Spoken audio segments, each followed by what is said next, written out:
Hello friends, आपका पैसा smart channel पे स्वागत है। सभी इन्वेस्टर्स काफ़ी परेशान है। मार्केट्स किधर भी नहीं जा रहा है। In fact all time high touch करने के बाद धीरे धीरे और गिर रहा है।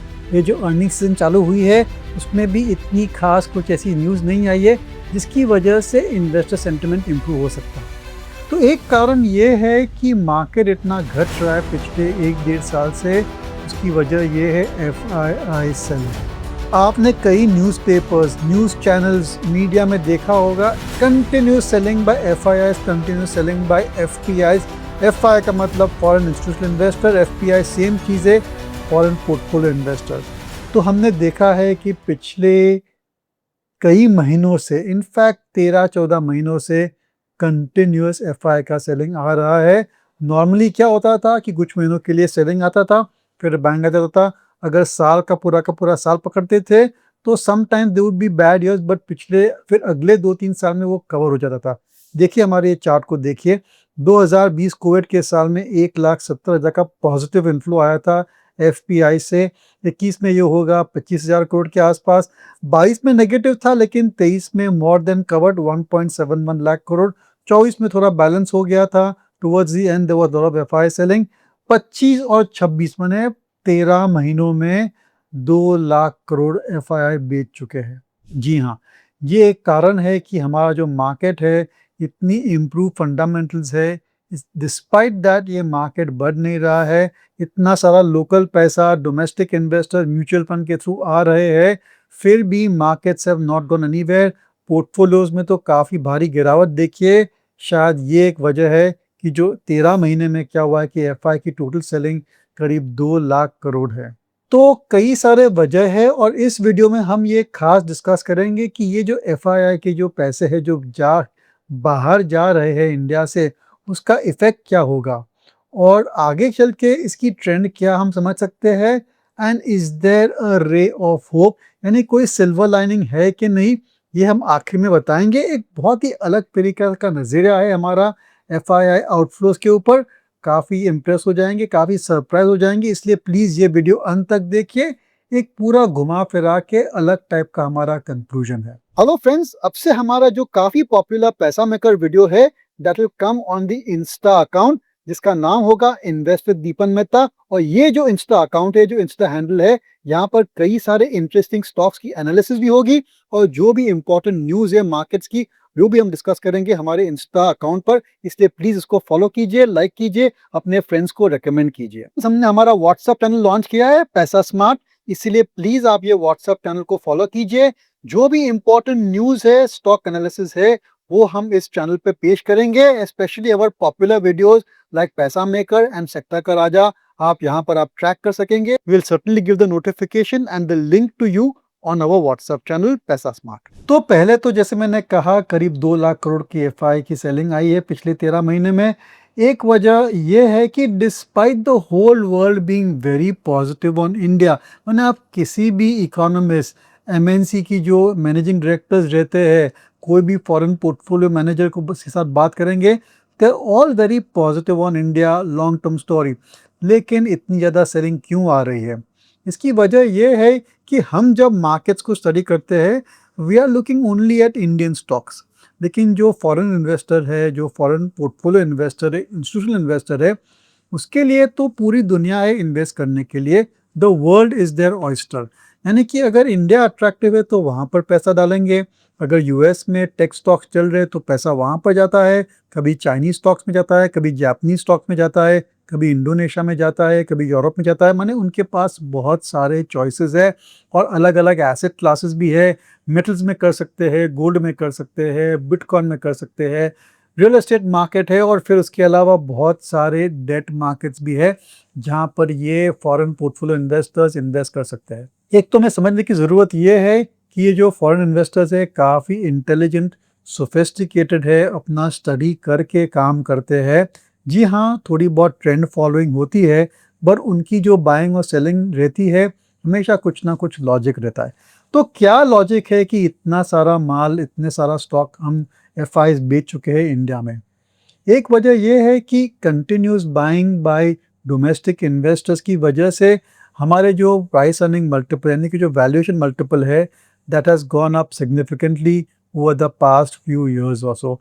कोविड के बाद हमने देखा है कि ये जो हमारा प्राइस अर्निंग मल्टीपल है, पीई मल्टीपल, वो बढ़ रहा है धीरे-धीरे और बहुत एग्रेसिवली बढ़ गया था फ्रॉम सितंबर 24, फिर करेक्शन आया था, लेकिन अभी भी we are trading at a premium to a lot of markets. ये स्क्रीन पर आप खास ध्यान दीजिए, जो हमारा निफ्टी 50 है, that is trading at a forward P of around 20-21 times. देखिए सिंपल ये बात है कि अगर पी मल्टीपल हाई है तो स्टॉक महंगे हैं, अगर पी मल्टीपल लो है तो स्टॉक सस्ते हैं। MSCI index is trading at 21 times, लेकिन एमएससीआई इमर्जिंग मार्केट इंडेक्स जहां पर ये एफपीआई हमारे पीई मल्टीपल को कंपेयर करते हैं, that is only at 12-13 times. यानी कि इंडिया की जो वैल्यूएशन है is significantly higher than competing markets. US की जो S&P 500 है वो भी इंडिया के लेवल की चल रही है, price earning multiple at 20-21 times. Europe तो सस्ता है, 13 से 15 टाइम है। और अगर आप कंट्री बाय कंट्री जाएंगे नीचे, तो आपको खास हाईलाइट करना चाहूँगा कि competing markets like China and South Korea are trading at 11-17 times and South Korea 11-19 times as compare to India 20-23 times. देखिए एक ज़माना था, एक कुछ ज़माना नहीं था, देखिए एक समय था कुछ महीनों पहले, कुछ क्वार्टर्स पहले, कि ये जो प्राइस अर्निंग मल्टीपल था that was more like 24-25 times, लेकिन अब करेक्ट होके थोड़ा सा कम हुआ है। लेकिन फिर भी इंडिया की जो वैल्यूएशन मल्टीपल है, कोई भी पैरामीटर से आप स्टडी कर ले, ये जो वैल्यूएशन मल्टीपल है it is significantly higher, 20-30-50% higher than competing markets. तो एफआई जो है, जो कि एक वैल्यू इन्वेस्टर है, वो ये सोचते हैं कि अगर ये जो स्टॉक मार्केट है, चाइना हो सकता है, जापान हो सकता है, यूएस, यूरोप हो सकता है, ये अगर सस्ता है तो हमें पैसा वहाँ पर लगाना चाहिए and we must move out of India. इसलिए एक्सपेंसिव इंडियन स्टॉक्स बेच रहे हैं और चीप इंटरनेशनल स्टॉक्स खरीद रहे हैं। तो ये एक वजह हो गई for the money going out from India and because of FPI selling. लेकिन दोस्तों ये इतना सिंपल इक्वेशन नहीं है, क्योंकि इंडिया की जो ग्रोथ स्टोरी है वो काफ़ी मैच्योर है, वो काफ़ी वेल अंडरस्टूड है और काफ़ी डाइवर्सिफाइड है। हमारी जो स्टॉक मार्केट है वहाँ पर भी कई सारे इन्वेस्टमेंट थीम्स चल रहे हैं, कई सारे चॉइसेस है in terms of sectors and sub sectors. इसलिए इंडिया का जो मार्केट है, in terms of growth, in terms of complexion, in terms of depth, in terms of underlying fundamental, काफ़ी सुपीरियर है as compare to a lot of other emerging markets including China, including Europe, Japan and South Korea. तो थोड़ा premium तो justified है, लेकिन इतना ज़्यादा premium, I think ये जो क्वेश्चन मार्क है, ये एक वजह हो गई कि एफआईएस की हम सेलिंग हम देख रहे हैं पिछले कई महीनों से। दूसरी बात ये है कि ये एक पूरा विशियस सर्कल है, यानी कि एफआई की सेलिंग आती है, उसकी वजह से रुपये की डेप्रिसिएशन हो जाती है। रुपये डेप्रिशिएट होता है इसलिए जो एफआई के जो रिटर्न्स है इन डॉलर्स, इन यूरो, वो और भी डिप्रेस हो जाते हैं, इसलिए उनके रिटर्न और भी कम हो जाते हैं और फिर वो और बेचते हैं क्योंकि वो एक परफॉर्मिंग एसेट नहीं रहता है। उदाहरण के तौर पे अगर कोई एफआई ने $1 मिलियन इन्वेस्ट किया है, मैंने वो $1 मिलियन उन्होंने इंडियन स्टॉक्स में डाला, उस टाइम उनको मिले शेयर्स कितने, 8,500 करोड़ के उनके पास शेयर्स मिल गए।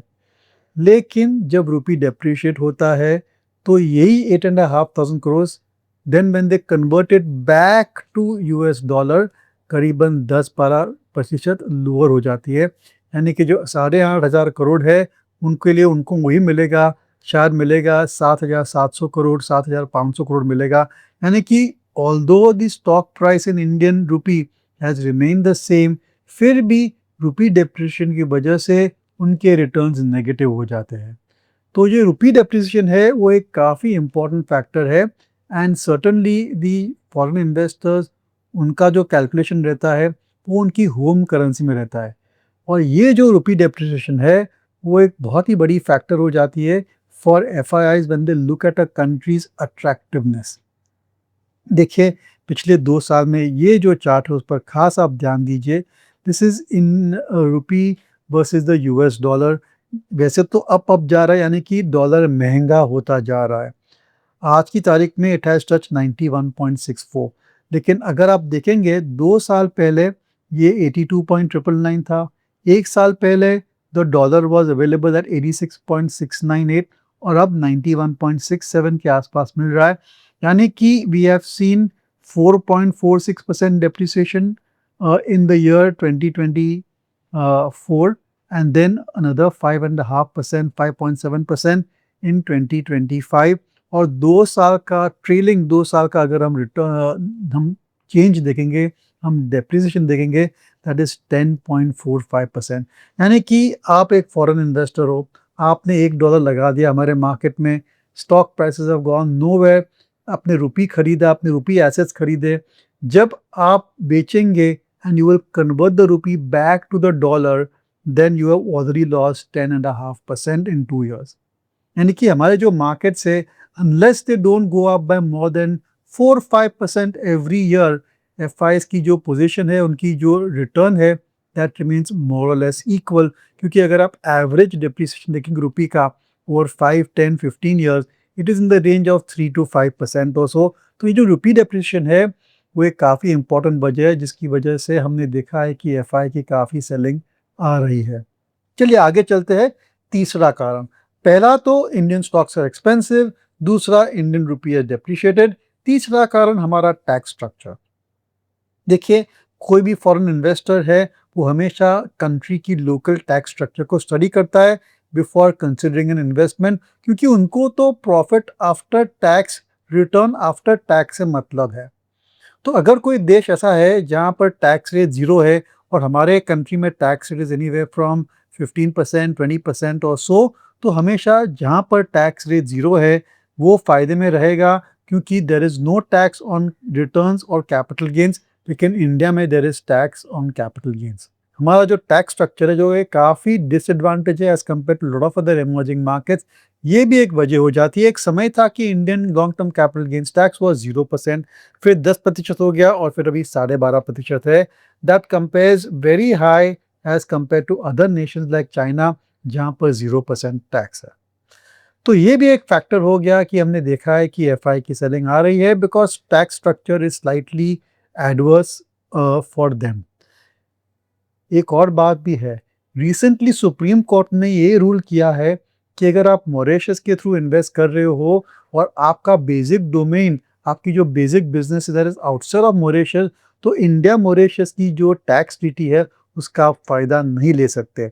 India Mauritius tax treaty was offering 0% tax, लेकिन हाल ही में एक सुप्रीम कोर्ट का बहुत ही इंपॉर्टेंट डिसीजन आया है, जहाँ पर उन्होंने कहा है कि yes, you are taking advantage of India Mauritius tax treaty, लेकिन आपका जो रेसिडेंसी है that is outside of Mauritius, इसलिए they are not recognising that tax treaty and therefore they are forcing investors to pay tax at the local tax rates. तो ये एक और बड़ी अनसर्टेनिटी हो गई as far as foreign investors are concern. तो ये जो 3 कारण है, उसकी वजह से हमने देखा है कि काफ़ी ज़्यादा एफआई का सेलिंग आ रहा है इंडिया में। लेकिन दोस्तों, one good thing is that इतना सारा एफआई सेलिंग आया है, इतना सारा स्टॉक बेच के गए हैं, ज़्यादातर ये जो स्टॉक है that has gone to the Indian mutual fund industry. अगर आप सोचेंगे तो because of so much of inflow into SIPs, into mutual funds, जितना भी एफआई का स्टॉक आया है that has got absorb by our local investors, और फिर भी market touch the new high recently, और फिर भी आज की लेवल में भी it has given around 9-10% return in the last 12 months. तो ये एक अच्छी बात है, क्योंकि अगर हम देखेंगे कि कोविड के पहले in the years of 2000 to 2018-19, जब भी एफआई की सेलिंग आती थी हमारा मार्केट्स डिप्रेस हो जाता था। There was nobody to counter the FI selling. लेकिन पिछले 3-4 साल में एक बहुत ही बड़ा फोर्स आ गया है to counter the FI selling and to buy stock from the FI when it is available. एक थॉट ये भी है कि इतना सारा माल बेच के गए हैं, लेकिन जब खरीदने को आएंगे तो क्या उनको ये स्टॉक मिलेगा? देखिए, बेच तो गए हैं, all that stock has gone to the small investors in the country. They have gone to mutual funds. लेकिन end of the day, the जो ownership है, that is all small investors. यानी कि the small investors have absorbed the liquidity in the stock market. अब जब खरीदने को आएंगे तो इतना आसान नहीं रहेगा for these foreign investors to get stock in huge chunk. इसलिए जब भी एफआई की बाइंग आएगी, आप ये ज़रूर से मान के चलिए कि जो हमारे स्टॉक मार्केट है that will enter into a new phase whenever there is foreign portfolio buying. तो हम ज़रूर से उस समय की राह देखेंगे कि एफआई का जो व्यू है वो पॉजिटिव हो जाए और उनकी बाइंग चालू हो जाए, और जब बाइंग चालू हो जाएगी तो you will see Indian stock markets rocketing up. और ऐसे कई सारे वजह भी है कि लग रहा है कि एफआई की बाइंग आ सकती है। एक तो रुपी इतना डेप्रिशिएट हो गया है, तो अब शायद लग रहा है फ्रॉम लॉट ऑफ एक्सपर्ट्स कि और शायद डेप्रिसिएशन नहीं होगा, so you are basically buying the currency at very attractive valuation. दूसरी बात ये भी है, मैंने कहा था कि जो हमारा जो वैल्यूएशन प्रीमियम है वो काफ़ी घट चुका है, एटलीस्ट 15-20% लो हो चुका है as compare to what it was a few months ago, maybe even a year ago also. तो एक तो डेप्रिसिएशन ऑफ द रूपी अभी शायद लग रहा है अट्रैक्टिव लेवल पर पहुंच गया है। दूसरे हमारे जो वैल्यूएशंस है वो भी काफ़ी अट्रैक्टिव लेवल पर आ चुके हैं। तीसरी बात यह है कि इंडिया की जो फंडामेंटल्स है वो इम्प्रूव हो चुके हैं। हमने देखा था कि सितंबर क्वार्टर में we had a 8.2% GDP growth rate. हमारी डेट टू जीडीपी काफ़ी कम है, धीरे धीरे और भी कम हो रही है। आरबीआई ने इंटरेस्ट रेट कट दिया है। गवर्नमेंट ऑफ इंडिया ने जीएसटी में बड़ी सारी रेट्स कम किए, बहुत ही सारा उन्होंने वहाँ पर रिफॉर्म दिया है, और फिर भी GST collection is remaining stable. Corporate profits लग रहा है कि धीरे धीरे इम्प्रूव होने चाहिए। तो ऐसे तो कई सारे कारण है भाई, FI should look at India in even more positive light. लेकिन कब वो बाइंग आएगा हम नहीं कह सकते, आप भी नहीं कह सकेंगे, कोई भी नहीं प्रिडिक्ट कर सकता है। लेकिन जब भी आएगा there is gonna be a short supply of stock within the country, और उनकी बाइंग की वजह से you may see the stock prices going up in a very very rapid manner. और आखिर में एक ट्विस्ट, जैसे मैंने कहा था हमारा जो नज़रिया है वो थोड़ा सा अलग है। तो मेरे ख्याल से इतनी सारी एफआई की सेलिंग आई है और अब्जॉर्ब हो चुकी है, तो एफआई को लग रहा है कि India is a deep market, they can sell at any point of time and also they can buy at any point of time. लेकिन from a Indian investor perspective ये जो एफआई की जो सेलिंग हुई है इन इफेक्ट हमारे लिए एक एफआईआई पुट हो गया है। पुट मतलब क्या? When you buy a put you have the option to sell the stock at a particular price, यानी कि आपकी डाउनसाइड जो है वो प्रोटेक्ट हो जाती है।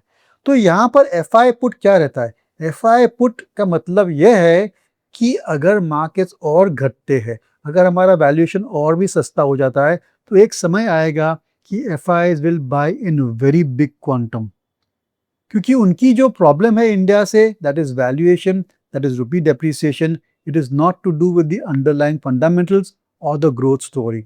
इसलिए अगर आप एक इंडियन इन्वेस्टर हो तो आप ये मान के चल सकते हो कि मार्केट अगर और घटेगा तो एफआई की जो सेलिंग है that can get reversed into buying, क्योंकि stock prices become automatically attractive. एक तो प्राइस गिरने की वजह से, दूसरे अर्निंग्स की बढ़ने की वजह से वैल्यूएशन रेशियोज थोड़े कंप्रेस हो जाएंगे, अट्रैक्टिव हो जाएंगे।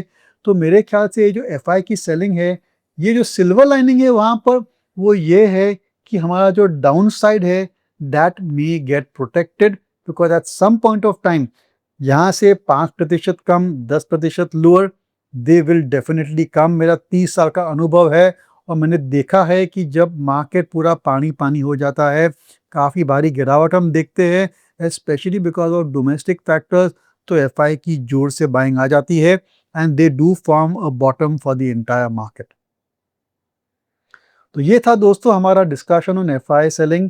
इतनी ज़्यादा फिक्र की बात नहीं है। Yes, we are feeling the pain of FI selling just now, we are seeing in the declines in our portfolio, लेकिन फिर भी अगर आप होपफुल हो, अगर आप इंडिया ग्रोथ स्टोरी को बिलीव करते हो, तो you must believe that at some point of time Indian markets will become extremely attractive to foreign investors, और उनका पैसा ज़रूर से इंडियन मार्केट्स में आ सकता है। तो कैसे लगा हमारा ये डिस्कशन, हमारी ये लॉजिक? प्लीज़ हमें कमेंट्स में आप लिख के भेजिए। अगर कोई पॉइंट मिस हो गया तो डेफिनेटली उसको भी आप हाईलाइट कीजिए। और लास्ट में जाने से पहले हमारी चैनल को सपोर्ट करने के लिए बहुत बहुत धन्यवाद। Thank you.